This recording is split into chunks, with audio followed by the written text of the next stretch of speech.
Kumusta ka? Anong masasabi mo sa araw ngayon? Paldo! So, Merry Christmas, everybody! Hey guys! Everybody say hi! Hi! Gift namin ngayon ay mama ni Lisa. Pakita mo yung sarili mo. Grocery!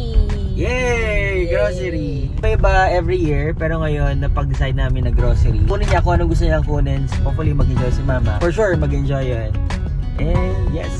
See you guys! Baby, when December comes, when it's getting cold outside, and your bags are packed, I don't wanna say goodbye.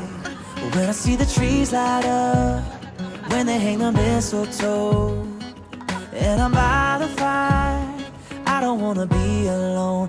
Baby, won't you take me home for Christmas? Show me around your town. Take me where you used to watch the snow So come. magkano hula mo? 20 lahat yan. Okay, ikaw?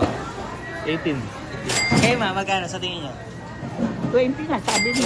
Sige, tingnan natin. All of your traditions, I wanna know more. You check every box off of my list. If you take me home. Kailangan ko masabi. And that's it!